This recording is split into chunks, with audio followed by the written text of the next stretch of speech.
Idul Fitri adalah momen yang paling bermakna bagi umat Islam. Ada harapan besar, ibadahnya diterima, dan bisa kembali fitrah setelah menjalani Ramadan, dengan tujuan bisa masuk surga suatu hari ke depan.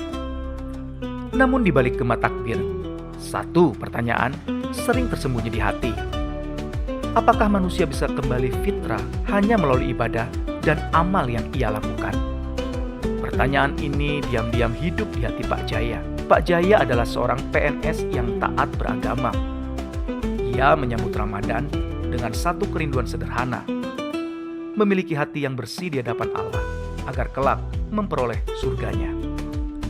Ia memahami bahwa Idul Fitri berarti kembali pada fitrah, kondisi awal manusia yang suci. Namun semakin ia merenung, kegelisahan mulai muncul. Karena Al-Quran juga mengajarkan satu realitas yang tak bisa disangkal.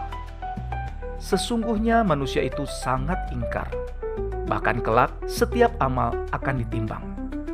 Siapa yang ringan timbangan kebaikannya, ia termasuk orang-orang yang merugi. Pak Jaya sadar, dosa tidak hanya lahir dari perbuatan, tetapi juga dari pikiran, ucapan, dan sikap hati yang tersembunyi. Ia pun teringat satu hadis.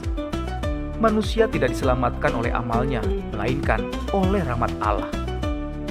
Suatu hari, Pak Jaya berbincang dengan rekan kerjanya, Pak Iman, seorang pengikut Isa Al-Masih. Dengan tenang, Pak Iman menambahkan bahwa Allah menyatakan kasih-Nya dengan nuzul ke dunia menjadi manusia, yaitu Isa Al-Masih. Keselamatan hanya mungkin terjadi karena rahmat Allah. Menurut kitab Taurat dan Injil, rahmat Allah dinyatakan ketika Ia berkenan mendekat kepada manusia, dan hal itu diwujudkan melalui pribadi Isa Al-Masih.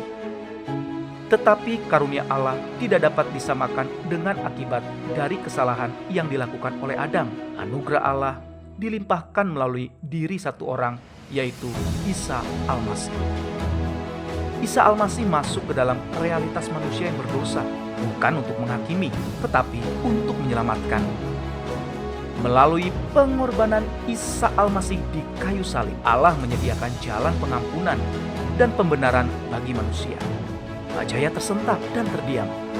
Pak Iman melanjutkan bahwa ketika seseorang mengimani dan menjadi pengikut Isa Al-Masih, ia menerima rahmat, yaitu pengampunan Allah. Dan inilah jalan yang Allah sediakan agar manusia kembali fitri, kembali suci. Setelah percakapan itu, Pak Jaya pulang dengan hati yang penuh perenungan. Ia menyadari bahwa kesucian yang ia rindukan tidak mungkin dicapai hanya dengan usaha manusia.